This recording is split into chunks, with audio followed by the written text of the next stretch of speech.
Hmm.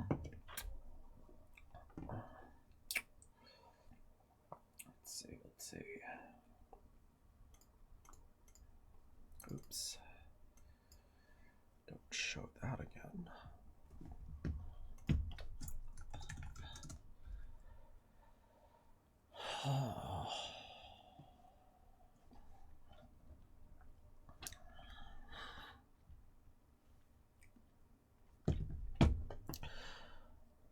All right, welcome to another exciting stream on time management. Today we're going to be doing section 4 of the Udemy time management course that I am taking. So let's get started because I need to attend a dinner soon. So I'm actually not sure when that's going to happen. So I might have to cut this session short. But if that does happen, I'll probably try to finish the rest tonight. All right, let's do this.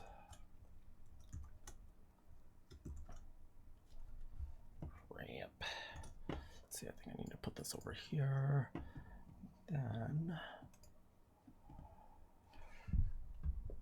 gotta use my Stream Deck. Change the scene. Ooh, I actually forgot to turn on Toby Ghost.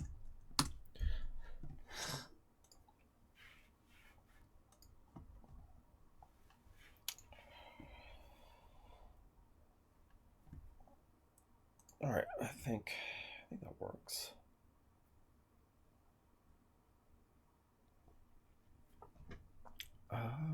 What else do I have to do? All right, cool. What? I can't switch to my main anymore?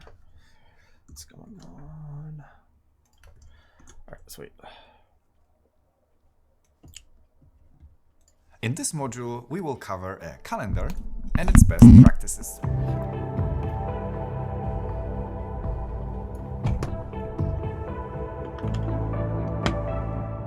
Calendar, just like task lists, help us get back the control when others try to steer our behavior by stimulating our emotional brain. The quote from David Allen, the creator of Getting Things Done, applies perfectly not only to task list, but also a calendar. Your brain is for having ideas, not holding them. But the first thing we need to cover is how task list and calendar complement. I think that's an important point. Your brain is for having ideas.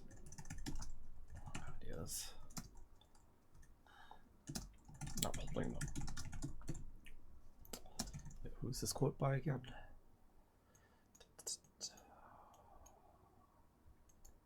David Allen. I gotta look him up. David Allen.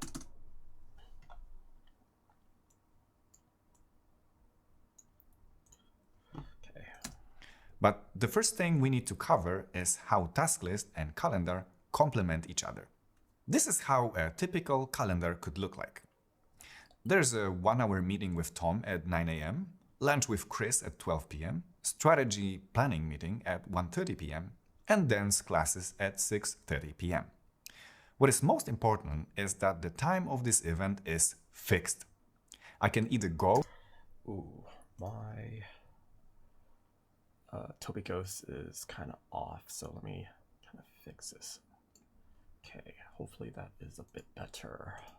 To my dance classes in the evening or not, but they start at 6:30 p.m. and I cannot move them. A calendar is optimized for events that have fixed time. On the other hand, our task list for this day may have 5 items. Plan the strategy meeting due today, send expenses to finances due tomorrow, prepare Q3 presentation due tomorrow, call the doctor, and handle Maria's case. What is important is that I can choose the moment to start working on a specific task. Some of them have due date, so I have to complete them before the deadline, but usually I can decide when I'm going to work on them. So in the calendar, I can see my fixed time events, but I have holes between the events, and this... Ooh, actually, this is a good point.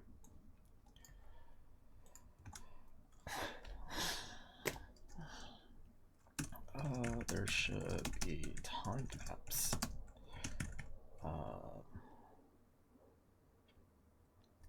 Wait, I mean... Wait, so our task list supposed to be... I mean, is this red time slot supposed to be a list of tasks that you're supposed to do for the event that you have on your calendar right before? I mean, is that... This is the time I will be working on my task list. Of course, it can be very dynamic and change many times during the day, but at least I can see the big picture at all times. With this example, it's clear that I have just half an hour slot after lunch, but it will be great to complete some small task in that window. Oh, okay, so it's not related. Time gaps between your events or calendar scheduled events for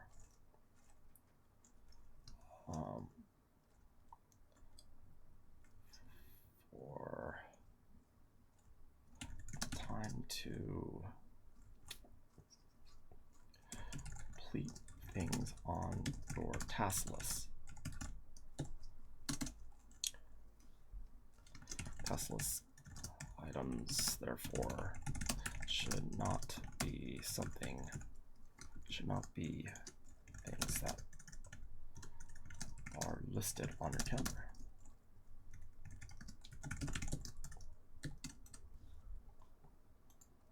I have 2 small tasks on my list, tagged with small and extra small, send expenses to finances, and call the doctor. I would initially plan these tasks after lunch. My morning working window would be focused on planning a strategy meeting and preparing a Q3.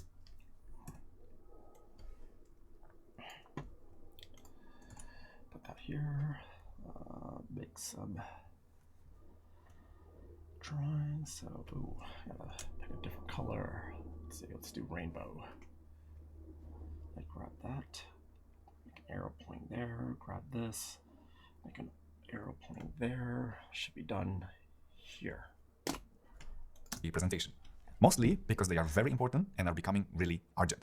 That leaves my afternoon window for the rest of the work. Maybe remaining part of the Q3 presentation and handling Maria's case. Of course, that may change when new tasks or events arrive. This is, however, how these 2 tools complement each other. A calendar is optimized for storing fixed time events and visualizing them to us. We can also store some additional event information and sometimes also put a reminder or share the event with others. On the other hand, task list holds tasks that are not fixed in time, but may have a deadline that we don't want to miss. Crucial features for any task list are related with easy prioritization, reordering, moving between lists, and sometimes reminders, storing additional information, or sharing the list with other people. Okay. There we go. Actually, I'll write this down. Calendar versus task list.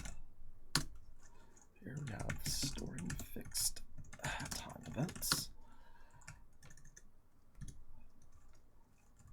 And over at the task list, we have things that aren't fixed in time. Okay, then we have calendar for visualizing events, while on the task list, it's not visualized, but it's meant for easier prioritization. Well, just easy prioritization makes more sense.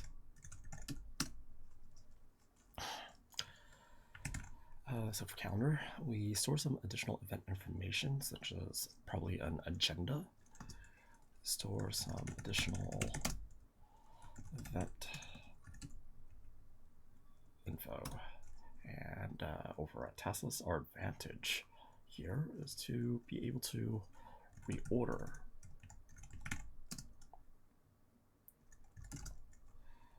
certain tasks. For calendar, it is used as a reminder.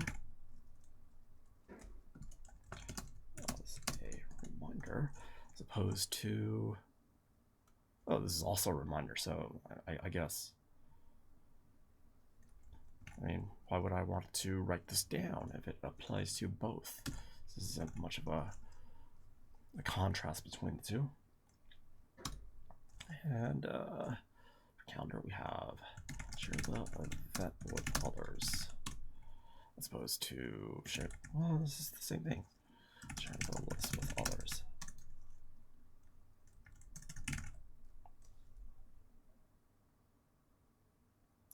All right, I'm going to check my Toby right now, and it looks like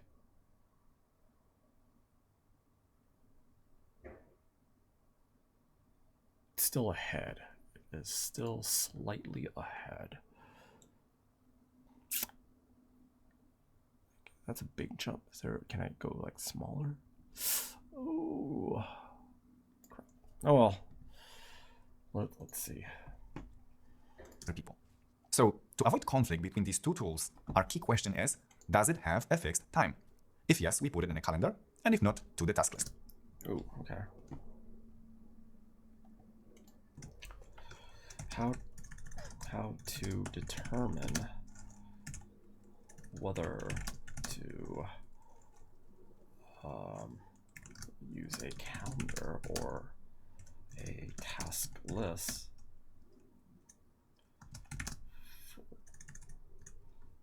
All right, so one idea is ask if it has a fixed time.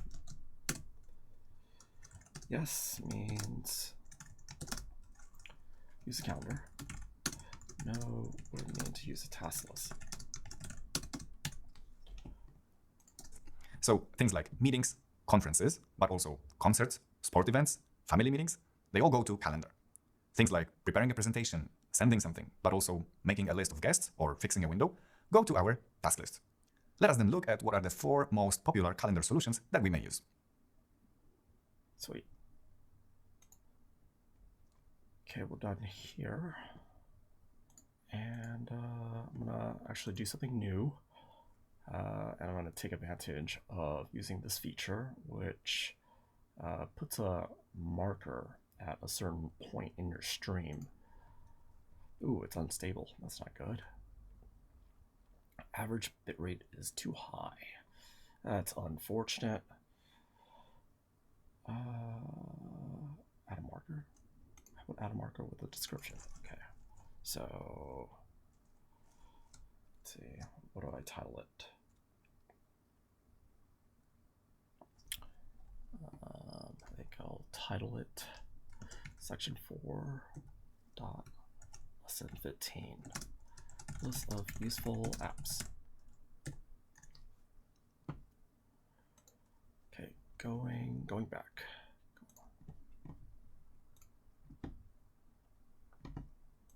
In this module, we will cover a calendar and its best practices.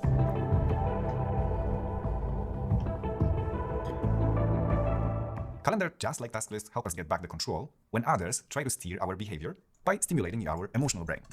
The quote from David Allen, the creator of Getting Things Done, applies perfectly not only to task lists, but also a calendar. Your brain is for having ideas, not holding them. But the first thing we need to cover is how task list and calendar complement each other. This is how a typical calendar could look like. There's a 1-hour meeting with Tom at 9 a.m., lunch with Chris at 12 p.m., strategy planning meeting at 1:30 p.m., and dance classes at 6:30 p.m. What is most important is that the time of this event is fixed. I can either go to my dance classes in the evening or not, but they start at 6:30 p.m. and I cannot move them. A calendar is optimized for events that have fixed time. On the other hand, our task list for this day may have 5 items.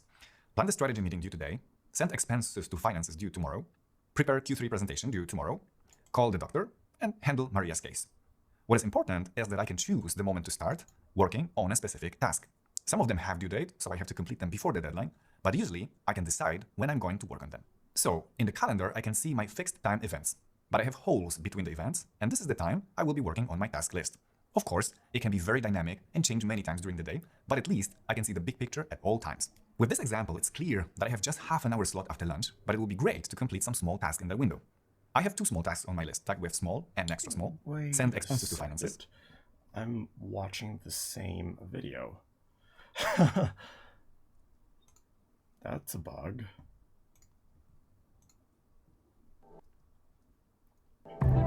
Okay, let me actually redo this. Okay, cool.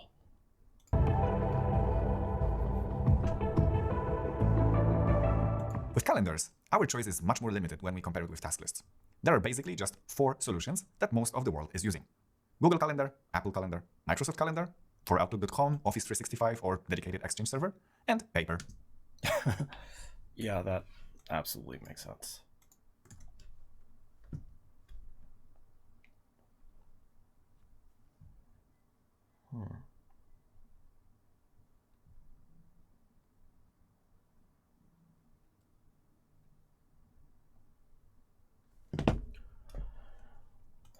Of course, you may use various applications to visualize your events, like Fantastical or Lightning, but in most cases the data source is somewhere on Google, Apple, or Microsoft servers. This is crucial because we want easy synchronization and access from our mobile phone, tablet, or computer. Many people use a mix of 2 solutions, one for work and one for private life. In many cases, people use Microsoft Calendar at work, but for example, Paper, Google, or Apple outside their work. Both paper and electronic calendars help us plan and visualize our events to easily plan our days.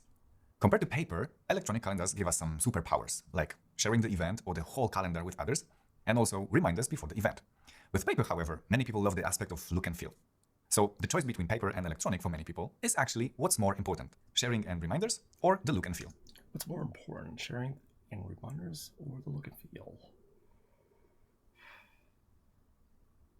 Okay. So if you don't have a calendar, your task for this lesson would be to choose a solution: paper or one of the 3 electronic calendars.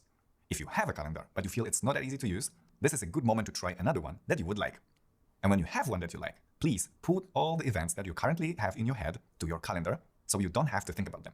Remember, your brain is for having ideas, not holding them. In the next lesson, we will cover a basic feature of electronic calendars that many people find very useful: calendar layers.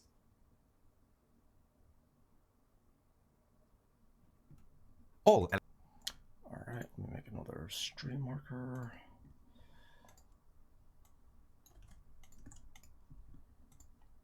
Electronic calendars support the idea of calendar layers that are sometimes called subcalendars or just calendars. It will help us manage them, enhance privacy, and stimulate our brain better.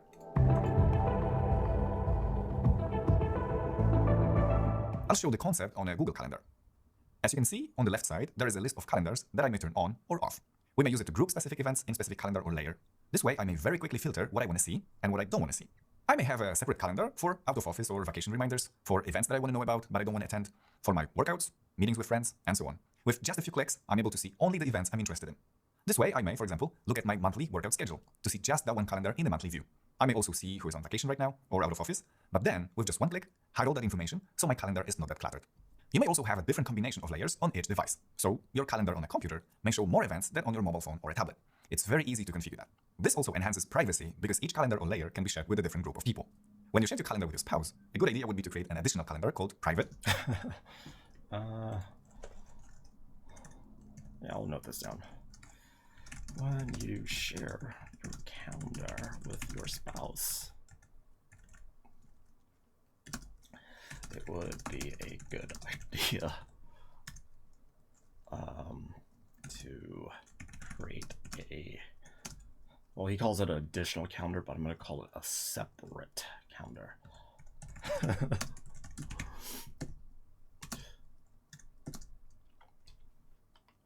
Called private, that you don't share with anyone else. Oh, okay. I mean, I guess I'm thinking of a darker reason, but sure. That you don't share with anyone. That's a good place for all gifts, surprises. You don't want to miss them. I gotta rest my eyes. Here, let me look away for a second.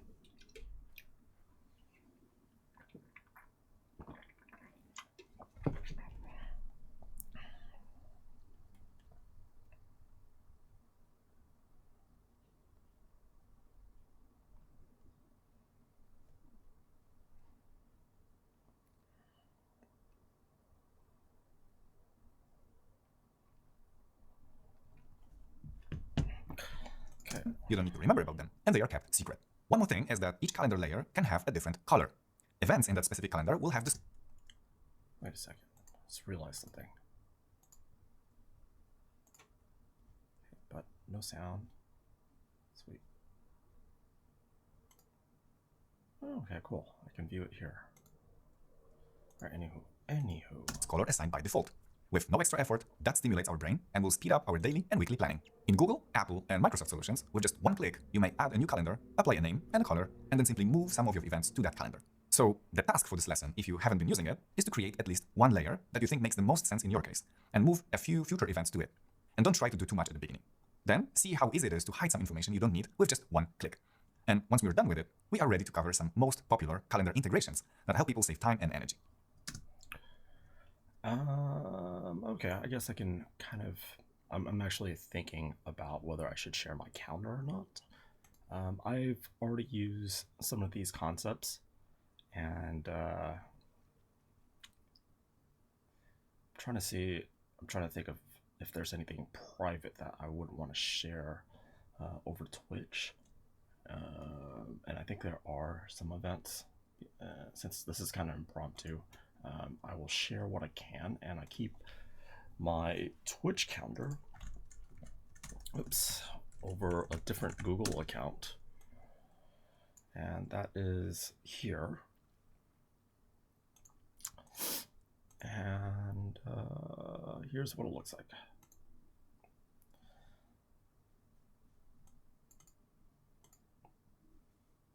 So I actually have this calendar layered onto my personal Google account.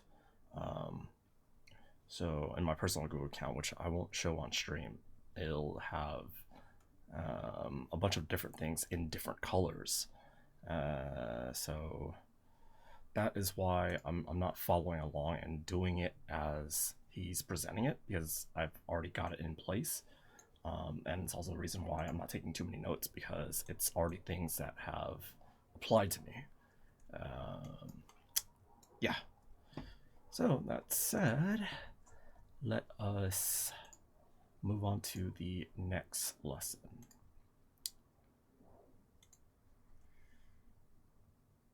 Moving here, but there are 3 calendar integrations. Play it yet, because I want to put a stream marker on there. Put that here. Stream marker with description. Add there. Going back here. That many people find very useful. I hope they will also help you. The first one is adding a Google Calendar as a layer in Microsoft Outlook. Microsoft Outlook is very popular in many companies and is used to organize the work environment. While for their private life, many people use Google Calendar. With just a few clicks, we may add our private events and see them next to our work life. We may also disable that with just one click. And for some people, it's a great help when they plan their days or weeks. So to do that, we need to open our Google Calendar, go to Settings in the upper right corner, and then scroll to specific calendar settings. What we are looking for is the Integrate Calendar section, specifically Secret Address in the iCloud format. What we just have to do now is to copy that link.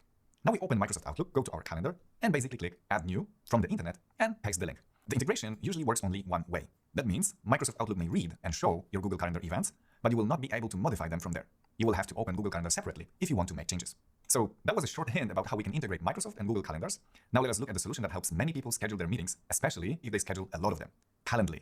When you want to organize a meeting with someone, usually there are emails or messages being sent back and forth. Do you have time on Tuesday maybe? No, there are emails or messages. Calendly. That's something I have not heard of before. So let me write that down. Look into Calendly. Is it an app or service? App service? Because, what is this? Where are we? Solution that helps many people schedule their meetings, especially if they schedule a lot of them. Okay, so Calendly. Let's go with this. Grab that, put that here. How it works. Setup's easy. Let Calendly know your available preferences, and I'll do work for you. Share your link and schedule. And what are the integrations? So we'll work with Google, Outlook, Office 365, or iCloud. And it's used by many companies. And I guess I only recognize 2 of these. Okay, but what is the cost? Pricing. So the basic tier allows for just one calendar. Has integrations. What doesn't it have? Removable calendar branding. That doesn't really matter. Pulled available options for teams. Okay, if you're doing it solo, this doesn't matter for you. Group events. I'm not sure if that'll matter so much. Automated event notifications. I mean, any calendar does that. Customize email notifications. I don't really want that. SMS. Let's see. Well, this really matters. I mean, if you're doing metrics, it's probably more for business, which doesn't really apply to me just yet. Zoom integration, support doesn't matter. Okay.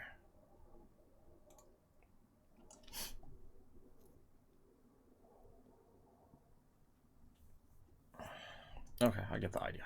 Let's go back to this dude. But before we do that, let me check my texts. And back.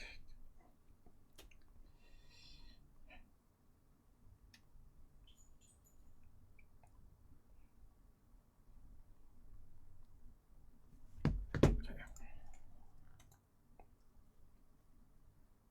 Yeah, what's going on? Play. When you want to organize a meeting with someone, usually there are emails. Oh no, there's some jitter. What's going on? Speed test. What's going on? What's going on?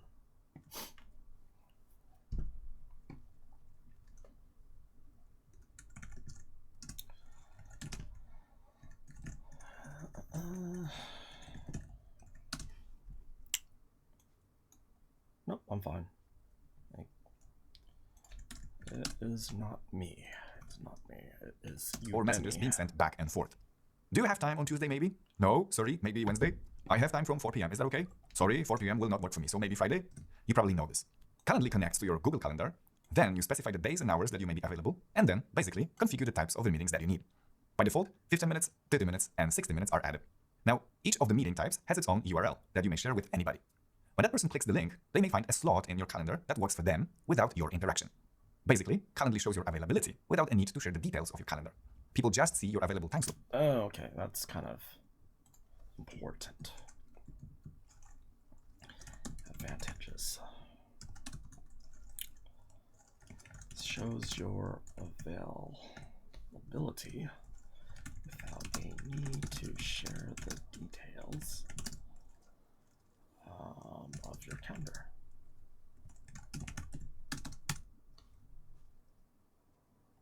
Slots and nothing more.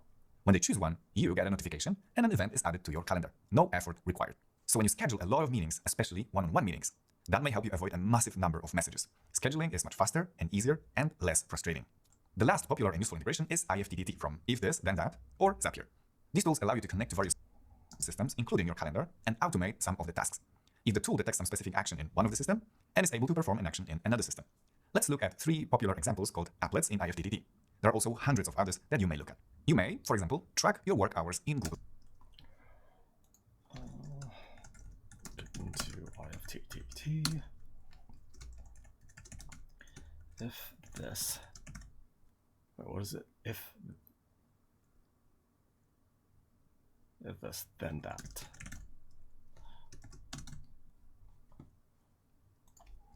Ifttt.com. I mean, I've known this for more for integrations with home devices, but not so much for managing your calendars or anything else. But I should look into that. Sweet. Okay. Google Calendar. When you tag your work location on your phone and it has location services enabled, it may automatically track the moments when you enter your work and leave it, and automatically add it as... Wait, say that again. It may automatically track the moment you enter your work and leave it automatically, and automatically add it as an event to your calendar. Ooh, that's kind of useful, actually, because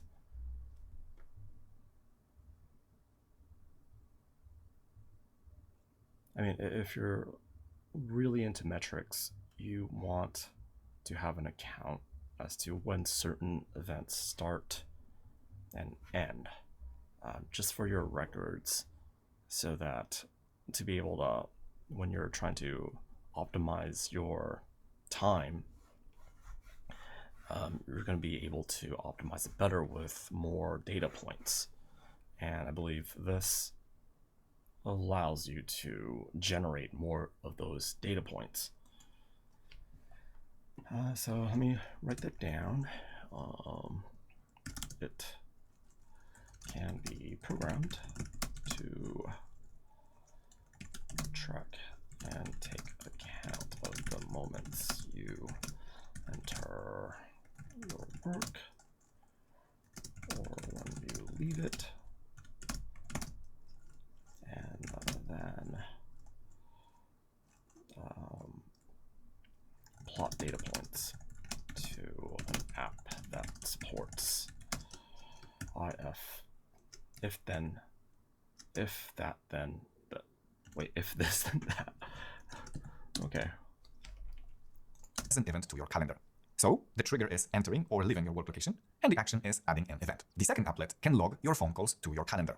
This is very useful for people from sales or others that perform a lot of calls. After the call, it's automatically added to your calendar with all the details. It's very easy to come back after some time and summarize that. The third example applet may automatically silence your phone during Office 365 calendar events, so you don't have to remember about that. If that sounds interesting, look at some more Ifttt and Zapier possible integrations.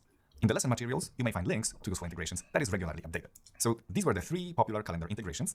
Now let us cover the last calendar technique that is especially useful for very busy people.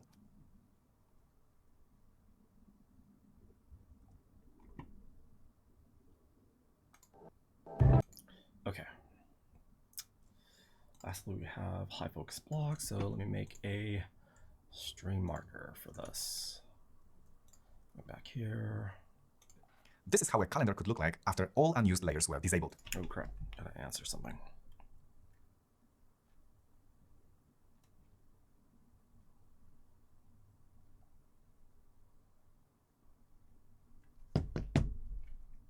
What we can see here is that we have 4 half-an-hour slots available between the meetings. The problem is, while you have 2 hours to do your work, you rarely can achieve anything meaningful in just half an hour. This is very frustrating for many because they end their days with the feeling that they were on hundreds of meetings but didn't actually do anything. It is also now very hard to move these meetings because usually there's a number of people involved, and once it's scheduled, it has to stay as it is. This is how others may take control of your time. It's not their bad will, it's just your calendar shows your availability, and they choose a good time based on that. Some people start to protect their calendar with something that I call a high focus block. Usually it's a 1 hour or HFB. Usually a designated 1 hour, 1 to 1.5 hour block or event in your calendar that you could label HFB. Or 1.5 hour event in your calendar with some fancy name like HFB for high focus block. This way people will see you as busy when they look at your calendar, and this way avoid this time when scheduling. You may also schedule that block at non-specific hours like 10:45. Rarely anyone schedules a meeting for 15 minutes, so this way after the status meeting that finishes at 10:30, you have 15 minutes slot to decompress, make yourself a tea or coffee, take a deep breath, and then have an hour of focused work. For many busy people, it's enough to have 1 such slot every day or even 1 every few days. This not only increases how much you can actually achieve, but also increases work satisfaction. If you feel you have that problem, as a task for this lesson, you may allocate high focus time in your calendar for today or tomorrow and see how that works for you. So, to summarize the module, I hope it's clear that we need a calendar and how it cooperates with the task list. The key question is, does it have a fixed time? We have paper and 3 electronic solutions, and there is a number of useful integrations and features that we may use, like calendar layers to easily filter what we want to see. For people that have a lot of meetings, high focus blocks help them protect their calendar against being too fragmented. And that leads us to the topic of our... So lastly, and I already know this, but just making some notes for the sake of having some notes. Grab this, says here, and paste it in. Sweet. I think we might be done with this module. Okay, we're at the quiz. So let me put a string marker with. Okay.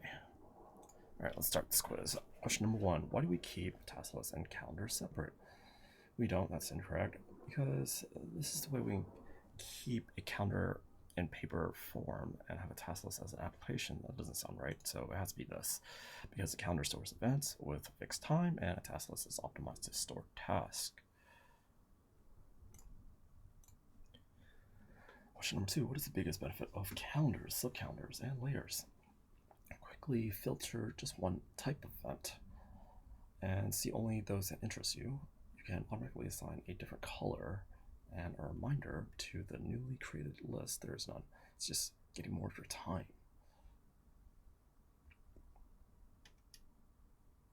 I mean, 1 and 2 apply, although which one is the bigger benefit? This is kind of a personal preference, right? Because some people might not care about colors, and they just really want to quickly filter through different types of events. And then others, you know what, they just like colors, so because it works better for them, and whatever works better for you should be the method that you use, because not everyone is the same. So it's hard. I mean, for me, it would be both, because the colors help me distinguish the different types of events. Wait, you can filter just one type of event. I think that's incorrect. You can filter multiple types of events, so it probably is this. I got it wrong. Okay. Next, it's possible to add Google Calendars and Microsoft Outlook calendars. Add Google Calendar events to Microsoft Outlook calendar and see events from both in one view. Yes, it's possible, because he demonstrated that in one of the videos. Question number 4: how does high focus block in your calendar help with time management? It tells you what to do. A different color of the event helps you focus, because you see this time is special. It prevents your day from being too fragmented, and this way you can focus for a longer period of time. I think this is the right answer. See results, probably 3 out of 4. That is fine, because this question, as I was trying to say, is kind of an opinion, and I don't think this is right. I mean, I want to leave an opinion or something here, but I don't know if the author really cares. And that's it. I have another event I have to attend that is not on my public calendar. That said, thanks for watching, and I will see you maybe later tonight or tomorrow. Thank you for watching.